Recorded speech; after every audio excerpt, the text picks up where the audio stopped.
Hello friends, ಎಲ್ರಿಗೂ ನಮಸ್ಕಾರ. ಇವತ್ತು ಒಂದು ಬ್ಲೌಸ್ ಕಟ್ಟಿಂಗನ್ನು ತೋರಿಸ್ತಾ ಇದ್ದೀನಿ. ಇದು ಮೇನ್ ಫ್ಯಾಬ್ರಿಕ್. ಇದು ಬಂದು ಮೇನ್ ಫ್ಯಾಬ್ರಿಕ್ಕು. ಲೈನಿಂಗ್ ಬಂದು ಇದು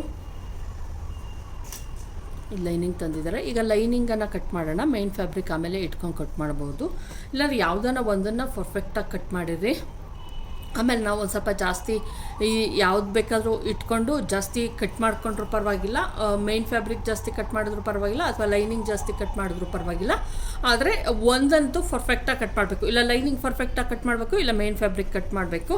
ನಾನಿಲ್ಲಿ ಲೈನಿಂಗೇ ಕರೆಕ್ಟಾಗಿ ಕಟ್ ಮಾಡ್ತೀನಿ. ಯಾಕಂದರೆ ಲೈನಿಂಗ್ ಪರ್ಫೆಕ್ಟಾಗಿತ್ತು ಅಂತಂದರೆ ಮೇನ್ ಫ್ಯಾಬ್ರಿಕ್ ಒಂದು ಸ್ವಲ್ಪ ಜಾಸ್ತಿ ತೆಗೆದುಕೊಂಡ್ರು ನಡೆಯುತ್ತೆ. ಹಾಗಾಗಿ ಇಲ್ಲಿ ನೋಡ್ತಾ ಇರ್ಬೋದು, ಇವ್ರಿಗೆ ಉದ್ದ ತೋಳು, ಮತ್ತು ಈ ಉದ್ದ ತೋಳು ಆದರೂ ಕೂಡ ಕಂಕಳಾಗಿರ್ಬೋದು ಇವ್ರಿಗೆ ತುಂಬಾ ಜಾಸ್ತಿ ಐತೆ. ಇದು ಯಾವ ರೀತಿ ಕಟಿಂಗ್ ಮಾಡೋದು ಪರ್ಫೆಕ್ಟಾಗಿ ಅಂತ ತೋರಿಸ್ತೀನಿ ನೋಡಿ. ಸ್ಲೀವ್ ಉದ್ದ ಬಂದು 10.5 11 ಇಂಚ್ ಐತೆ ಫ್ರೆಂಡ್ಸ್. 11 ಇಂಚು ತೋಳಿನ ಉದ್ದನೇ ರೆಡಿ ಬಂದು 11 ಇಂಚ್ ಐತೆ. ಮತ್ತು ಆರ್ಮೋಲ್ ಬಂದು ರೆಡಿ ಏನಿದೆಯೋ ಅದನ್ನೇ ಇಟ್ಕೊಬೇಕು. 8.25 ಅನಿಸುತ್ತೆ ಫ್ರೆಂಡ್ಸ್. 8.25 ಐತೆ ನೋಡಿ, 8.25 ಐತೆ. ನಾನು ಆರ್ಮೋಲ್ ಏನು ನಾವು ತೋಳಿಗೆ ಮಾರ್ಕ್ ಹಾಕ್ಕೊತೀವಿ ಅದನ್ನು ಬಂದು 8.25 ತೆಗೆದುಕೊಬೇಕು. ಡೌನಿಂಗು ನಾರ್ಮಲ್ಲಾಗಿ 11 ಇಂಚ್ ಬಂದಾಗ 3.25 3.25ವರೆಗೂ ನಾವು ಇಟ್ಕೊಬೇಕಾಗತ್ತೆ. ಅದರಲ್ಲಿ ಯಾವುದೇ ವ್ಯತ್ಯಾಸ ಆಗಲ್ಲ. 3.25 ನಾನು ಇಟ್ಕೊತೀನಿ. ಮತ್ತು ಶೋಲ್ಡರ್ ಇಲ್ಲಿ ತುಂಬಾ ಚಿಕ್ಕದಿರೋದ್ರಿಂದ 2.25 ಐತೆ. ನಾನು 3 ಇಂಚು ಶೋಲ್ಡರನ್ನು ಇಟ್ಕೊತೀನಿ. ಫ್ರಂಟ್ ಟಿಪ್ ನೋಡೋಣ ನೋಡಿ. ಫ್ರಂಟ್ ಟಿಪ್ಪು ಅಷ್ಟೇನೆ. ಮತ್ತು ಇನ್ನೊಂದು ಏನು ನಿಮಗೆ ತೋರಿಸ್ಬೇಕು ಅಂತಂದರೆ, ಇವ್ರದ್ದು ನೋಡ್ತಾ ಇರ್ಬೋದು ಎಷ್ಟು ಕಡಿಮೆ ಇಲ್ಲಿ ಏನಿದೆಯೋ ಇದು ಈ ಬೆಲ್ಟ್ ಪಟ್ಟಿ, ಸಿಂಗಲ್ ಪಟ್ಟಿ ಬೆಲ್ಟ್ ಪಟ್ಟಿ ಅದು ತುಂಬಾ ಚಿಕ್ಕದೈತೆ. ನೋಡ್ತಾ ಇರ್ಬೋದು 6 ಇಂಚಸ್ ಐತೆ ಫ್ರೆಂಡ್ಸ್. ಟೋಟಲ್ 6 ಇಂಚಸ್ ಐತೆ ಅಷ್ಟೇನೇನೆ. ಅದೇ ಡೀಪ್ ಬಂದು 7 ಇಂಚಸ್ ಅಥವಾ 8 ಇಂಚಸ್ ಇರಬೇಕು. 7.5 ಐತೆ. ರೆಡಿ ಬಂದು 7.5 ಡೀಪ್ ಐತೆ. ತುಂಬಾ ಡೀಪ್ ಇರೋದ್ರಿಂದ ನಾವು ಡೋರಿನ ಹಾಕ್ಲೇಬೇಕು. ಯಾಕಂದರೆ ಡೋರಿ ಹಾಕಲಿಲ್ಲ ಅಂದರೆ ಶೋಲ್ಡರ್ ಡ್ರಾಪ್ ಆಟೋಮೆಟಿಕಲ್ಲಿ ಆಗುತ್ತೆ. ಯಾಕಂದರೆ ಇವ್ರದ್ದು ಆರ್ಮೋಲು ಕೂಡ ಜಾಸ್ತಿ ಐತೆ ಹಂಗಾಗಿ. ಮತ್ತು ಇಲ್ಲಿ ನಾನು ಡೀಪ್ ಅಗಲ ಎಷ್ಟೈತೆ ಅಂತ ನೋಡೋಣ. ಇದು ನೆಕ್ ಡೀಪ್ ಬಂದು 2.25 ಐತೆ ಫ್ರೆಂಡ್ಸ್. ನೆಕ್ ಬಂದು 2.25. ಈಗ ನಾವು ಬ್ಲೌಸ್ ಲೆಂತನ್ನು ತೆಗೆದುಕೊಳ್ಳೋಣ.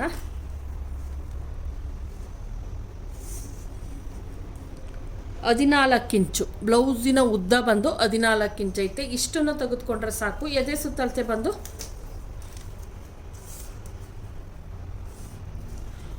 ಉಕ್ಪಟ್ಟಿ, ಇಲ್ಲಿ ಈ ಕಡೆ ಉಕ್ಪಟ್ಟಿ ಮಾಡಿದ್ದಾರೆ. ಉಕ್ಪಟ್ಟಿ ಕಡೆಯಿಂದ ಯಾವಾಗಲೂ ತೆಗೆದುಕೊಬೇಡ್ರಿ. ನಾವು ರಿಂಗ್ ಕಡೆಯಿಂದನೇ ಅಳತೆ ತೆಗೆದುಕೊಬೇಕಾಗುತ್ತೆ. 11 ಇಂಚು ಎದೆ ಸುತ್ತಳತೆ ಬಂದು ಇದು ಕರೆಕ್ಟಾಗಿ 11 ಇಂಚ್ ಐತೆ. ಅಂದರೆ 44 ಎದೆ ಸುತ್ತಳತೆಯ ಬ್ಲೌಸ್ ಕಟ್ಟಿಂಗ್ ಇದು. ಇದಾದರೂ ಕೂಡ ಆರ್ಮೋಲು ಜಾಸ್ತಿ ಐತೆ. ಆರ್ಮೋಲ್ ಜಾಸ್ತಿ ಇಟ್ಕೊಂಡಿದ್ದಾರೆ. ಮತ್ತು ಇಲ್ಲಿ ಬಂದು ಸಿಂಗಲ್ ಪಟ್ಟಿ ಡಬಲ್ ಪಟ್ಟಿ ಚಿಕ್ಕದೈತೆ. ನೆಕ್ ಡೀಪು ಜಾಸ್ತಿ ತೆಗೆದುಕೊಂಡಿದ್ದಾರೆ. ತೋಳಿನ ಉದ್ದ 11 ಇಂಚ್ ಐತೆ. ಈ ಥರ ಎಲ್ಲ ಇದ್ದಾಗ ಯಾವ ರೀತಿ ಪರ್ಫೆಕ್ಟಾಗಿ ಕಟ್ ಮಾಡೋದು ಅಂತ ತೋರಿಸ್ತೀನಿ. ಫಸ್ಟು ನಾವು ತೋಳಿನ ಉದ್ದನ ಏನು ಹಿಂಗೆ ತರ್ತೀವಿ ಲೈನಿಂಗು, ಅದನ್ನು ಹಿಂಗೆ ಫೋಲ್ಡ್ ಮಾಡಿಬಿಟ್ಟು ನೀವು ಹಿಂಗೆ ಫೋಲ್ಡ್ ಮಾಡಿದ್ರೆ ಹಿಂಗೆ ಉದ್ದ ಬರುತ್ತಲ್ಲ, ನಾವು ಕಟ್ ಮಾಡಿಸ್ಕೊಂಬಂದಿರೋದು ಇಲ್ಲಿ ಕಟ್ ಮಾಡಿಸ್ಕೊಂಬಂದಿರ್ತೀವಿ. ಫೋಲ್ಡ್ ಮಾಡಿ ಕೊಟ್ಟಿರ್ತಾರಲ್ಲ ನೋಡಿ, ಇದನ್ನು ನೀವು ಏನು ಮಾಡಬೇಕಾಗುತ್ತೆ, ತೋಳಿಗೆ ನಾವು ಲಾಂಗ್ ಸ್ಲೀವ್ ಏನಾದರೂ ಕಟ್ ಮಾಡ್ತೀನಿ ಅಂದರೆ ಈ ಥರ ಇಟ್ಕೊಂಡು ಕಟ್ ಮಾಡಿ ನಿಮಗೆ ನೀಟಾಗಿ ತೋಳುಗೂ ಸಿಗುತ್ತೆ ಮತ್ತು ಬಾಡಿ ಪಾರ್ಟ್ಗೂ ನೀಟಾಗಿ ಸಿಗುತ್ತೆ. ಮೊದಲು ನೀವೇನು ಮಾಡಬೇಕು ಅಂತಂದರೆ, ನಾನು ಯಾವಾಗಲೂ ಹೇಳ್ತಾನೆ ಇರ್ತೀನಿ, ಅರ್ಧ ಇಂಚಿಗೆ 1/4 ಇಂಚ್ಗೆ ಮಾರ್ಕಿಂಗ್ ಮಾಡಿಬಿಟ್ಟು ಕಟ್ ಮಾಡಿ ತೆಗೆದುಬಿಡ್ರಿ ನೀಟಾಗಿ ಅಂತ. ಇಲ್ಲಾಂದರೆ ಏನಾಗುತ್ತೆ, ನಮ್ಮದು ಪರ್ಫೆಕ್ಟಾಗಿ ಸ್ಲೀವ್ದು ಬರಲ್ಲ.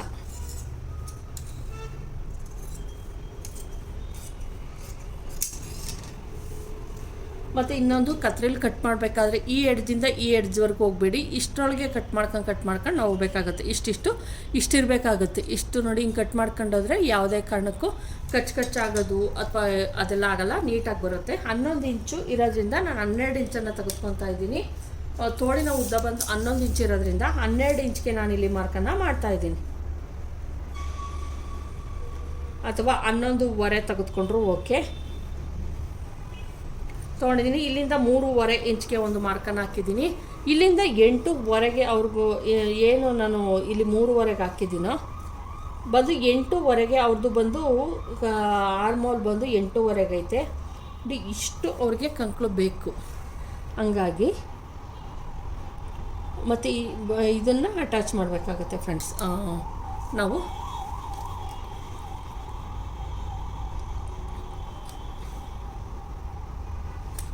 ತುಂಬ ಉದ್ದ ಜಾಸ್ತಿ ತೋಳಾದಾಗ ನಾವು ಈ ರೀತಿ ಶೇಪನ್ನು ತೆಗಿಬೇಕಾಗತ್ತೆ.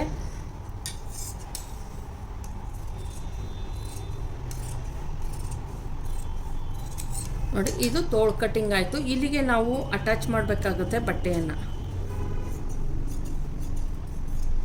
ಎಕ್ಸ್ಟ್ರಾ 2 ಇಂಚಸ್ ಬಟ್ಟೆಯನ್ನು ಅಟ್ಯಾಚ್ ಮಾಡಬೇಕು. ಉಳಿದಿರೋ ಅಂತಹ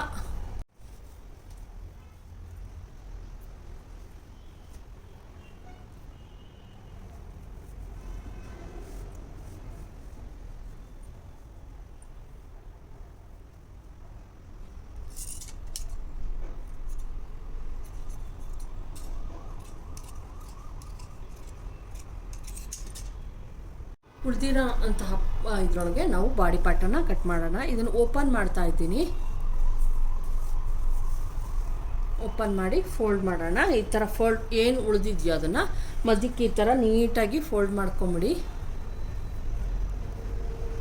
ನೋಡಿ, ಈ ರೀತಿ ಮಾಡಿಕೊಂಡು ನಾನು ಮಧ್ಯಕ್ಕೆ ಇಲ್ಲೇನು ಮಾಡ್ತೀನಿ, ಈ ಥರ ಫೋಲ್ಡ್ ಮಾಡಿಕೊಂಡು ನೀಟಾಗಿ ಎರಡೂ ಸಮ ಬರೋ ಥರ ನೋಡ್ಕೊಳ್ಳಿ. ಬ್ಯಾಕಲ್ಲಿ 1 ಇಂಚ್ ಕಡಿಮೆ ಮಾಡಿದ್ದೀನಿ, ನೋಡ್ತಾ ಇರ್ಬೋದು. ಬ್ಯಾಕಲ್ಲಿ 1 ಇಂಚ್ ಕಡಿಮೆ ಮಾಡಿ, ಫ್ರಂಟಲ್ಲಿ 1 ಇಂಚು ಎಕ್ಸ್ಟ್ರಾ ತೊಗೊಂಡಿದ್ದೀನಿ. ಇಲ್ಲಿ 1 ಇಂಚು ನೋಡಿ, ಫ್ರಂಟು ಮತ್ತು ಬ್ಯಾಕು. ಈಗ ನಾವು ಎದೆ ಸುತ್ತಳತೆ ಬಂದು 11 ಇಂಚು. ನಾನು 11 ಇಂಚು ಪ್ಲಸ್ 1/2 ಇಂಚ್ ಎಕ್ಸ್ಟ್ರಾವನ್ನು ಮಾರ್ಕಿಂಗ್ ಮಾಡ್ತೀನಿ. 11:15 ಮಾಡ್ತೀನಿ ನಾನಿಲ್ಲಿ. ಯಾಕಂತ ಅಂದರೆ ನಾವು ಇಲ್ಲಿ ಡಾಟ್ಸ್ ಹಿಡಿತೀವಲ್ಲ, ಅದಕ್ಕೋಸ್ಕರ. ಬ್ಲೌಸ್ ಲೆಂತ್ ಬಂದು 14 ಇಂಚ್ ಇರೋದ್ರಿಂದ ಫ್ರಂಟಲ್ಲಿ 16, ಬ್ಯಾಕಲ್ಲಿ 17. ಅಲ್ಲ, ಸಾರಿ ಫ್ರೆಂಡ್ಸ್, ಫ್ರಂಟಲ್ಲಿ 16, ಬ್ಯಾಕಲ್ಲಿ 15 ತೆಗೆದುಕೊಳ್ಳೋಣ. ಇಲ್ಲೊಂದು ಸ್ವಲ್ಪ ಜಾಸ್ತಿ ಐತೆ, ನಾನು ಕಟ್ ಮಾಡಿಬಿಡ್ತೀನಿ.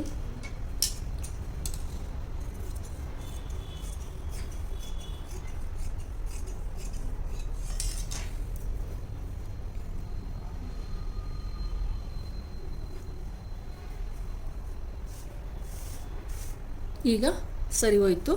ಎಕ್ಸ್ಟ್ರಾ ಇದ್ದಿದ್ದನ್ನು ಕಟ್ ಮಾಡಿ ತೆಗೆದೆ. ಈಗ ಎದೆ ಸುತ್ತಳತೆಗೆ ನಾನೇನು 11:15 ಮಾರ್ಕ್ ಮಾಡಿದ್ದೀನಿ, ಅದರ ಸ್ಟ್ರೈಟ್ ಲೈನ್ ಒಂದೇಳಿರಿ. ಮತ್ತು ಇಲ್ಲೇನು ಬೆಡ್ ಪಟ್ಟಿ ಬರುತ್ತೆ ಅಲ್ಲಿ 1/2 ಇಂಚ್ ಅಥವಾ 3/4 ಇಂಚ್ ಎಕ್ಸ್ಟ್ರಾದನ್ನ ತೆಗೆದುಕೊಳ್ಳಿ. ಇಲ್ಲಿ ಯಾವುದೇ ಚೇಂಜಸ್ ಮಾಡಬೇಡಿ, ಕ್ರಾಸಾಗಿ ತೆಗೆದುಕೊಳ್ಳಿ. 2 ಇಂಚಸ್ ಈ ಥರ ತೆಗೆದುಕೊಳ್ಳಿ. ಇಲ್ಲಿವರೆಗೂ ಸಿಕ್ಕಿದ್ರು ಸಾಕು ನಿಮಗೆ. ಇಲ್ಲಿ ಸಿಗಲಿಲ್ಲ ಅಂದರೂ ಪರವಾಗಿಲ್ಲ, ನನಗೆ ಇಲ್ಲಿವರೆಗೂ ಕರೆಕ್ಟಾಗಿ ಸಿಗ್ತಾ ಐತೆ. ಏನು ಬೆಡ್ ಪಟ್ಟಿ, ಇಲ್ಲಿ ಬೆಡ್ ಪಟ್ಟಿ ಬರುತ್ತೆ, ಇಲ್ಲೇದೇ ನಮಗೆ ಕೌಂಟ್ ಆಗೋದು, ಇಲ್ಲೇದು ಕೌಂಟ್ ಆಗಲ್ಲ. ಹಂಗಾಗಿ ಓಕೆ, ಸಾಕಾಗುತ್ತೆ ಅಷ್ಟು. ಬೆಡ್ ಪಟ್ಟಿಗೆ ನಾನು ಬೆಡ್ ಪಟ್ಟಿ ಇವ್ರದ್ದು ತುಂಬ ಏನು ಇದಿದೆಯೇ ಚಿಕ್ಕದಿರೋದ್ರಿಂದ ನಾನು 3:15 ಮಾಡ್ತೀನಿ. 3 ಇಂಚಿಗೆ ರೆಡಿ ಸಿಗುತ್ತೆ.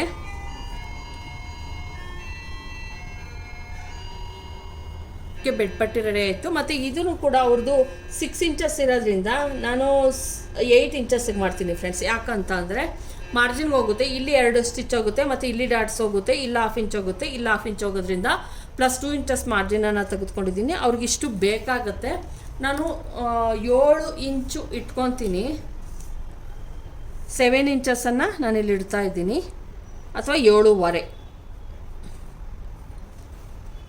ನೆಕ್ ಬಂದು 2.5 ಇಟ್ಕೊತಾ ಇದ್ದೀನಿ. ಯಾಕಂದರೆ ಇಲ್ಲಿ ನಾವು ಮಾರ್ಜಿನ್ಗೆ ಅಂತ ಹೋಗೋದ್ರಿಂದ 2.5 ಇಟ್ಕೊಂಡ್ರೆ ಏನೂ ತೊಂದರೆ ಆಗೋಲ್ಲ. ಮತ್ತು ಶೋಲ್ಡರ್ ಬಂದು ಅವ್ರದ್ದು 2.5 ಇರೋದ್ರಿಂದ 3 ಇಂಚ್ ಇಟ್ಕೊತಾ ಇದ್ದೀನಿ. ಇದು ಬಂದು 2.5, ಇದು 3 ಇಂಚು, ಇಲ್ಲಿಂದ ಇಲ್ಲಿಗೆ 3 ಇಂಚು. ಮತ್ತು ಆರ್ಮೋಲ್ ಬಂದು 6.25 ಇಟ್ಕೊತೀನಿ. 6.25ಗೊಂದು ಮಾರ್ಕ್ ಹಾಕಿದ್ದೀನಿ. ಮತ್ತು ಏನಂದರೆ ಇಲ್ಲಿ ನಾವು ಶೋಲ್ಡರು ಮತ್ತು ಚಿಕ್ಕದಾಗಿ ತೆಗೆದುಕೊಂಡಾಗ, ಶೋಲ್ಡರು ಮತ್ತು ದೊಡ್ಡಳತೆಗೆ ಶೋಲ್ಡರು ನೆಕ್ಕು ಚಿಕ್ಕದಾಗಿ ತೆಗೆದುಕೊಂಡಾಗ ಇಲ್ಲಿ ಯಾವ ರೀತಿ ಪರ್ಫೆಕ್ಟಾಗಿ ಕಟ್ ಮಾಡಬೇಕು ಅಂತ ತೋರಿಸ್ತೀನಿ.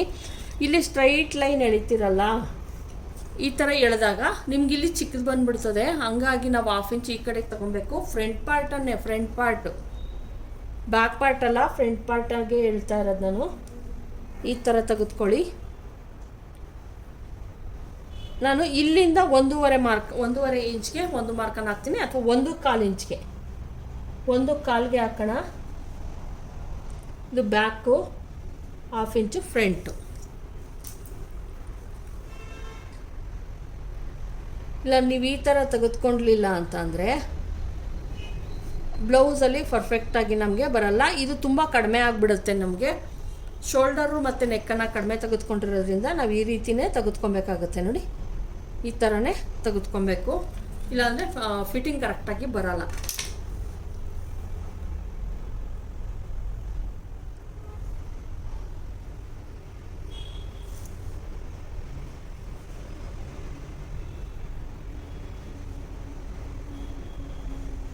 ನೋಡಿ ಈ ಥರ ಕಟ್ಟಿಂಗ್ ಮಾಡೋಣ. ಈಗ ನಾವು ಇಲ್ಲಿ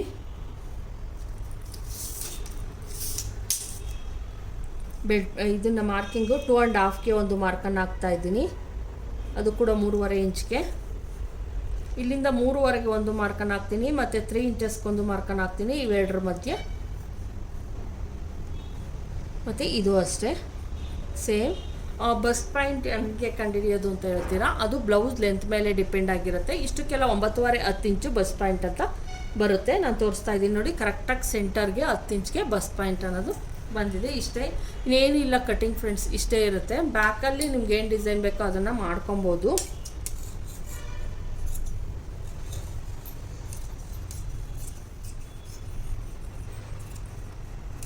ನಾನಿಲ್ಲಿ 1/4 ಇಂಚ್ ಎಕ್ಸ್ಟ್ರಾ ತೊಗೊಂಡಿದ್ದೀನಿ. ಏನಕ್ಕೆ, ಎದೆ ಸುತ್ತಳತೆಗೆ.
ನೋಡಿದ್ರಲ್ವ ಫ್ರೆಂಡ್ಸ್ ಯಾವ ರೀತಿ ಬ್ಲೌಸ್ ಕಟ್ಟಿಂಗ್ ಮಾಡೋದು ಅಂತ. ಡಿಫ್ರೆಂಟಾಗಿರುತ್ತೆ, ಪ್ರತಿಯೊಂದು ಬ್ಲೌಸು ಬೇರೆ ಬೇರೆ ಥರ ಇರುತ್ತೆ, ಬೇರೆ ಬೇರೆಯೇ ಕಟ್ಟಿಂಗ್ ಮಾಡಬೇಕು. 44 ಅಂದಾಗ ಎಲ್ಲನೂ ಸೇಮ್ ಇರಲ್ಲ, ಬೇರೆಯೇ ಬೆಟ್ಪಟ್ಟಿರುತ್ತೆ, ಬೇರೆಯೇ ನೆಕ್ ಇರುತ್ತೆ, ಬೇರೆಯೇ ಆರ್ಮೋಲ್ ಇರುತ್ತೆ.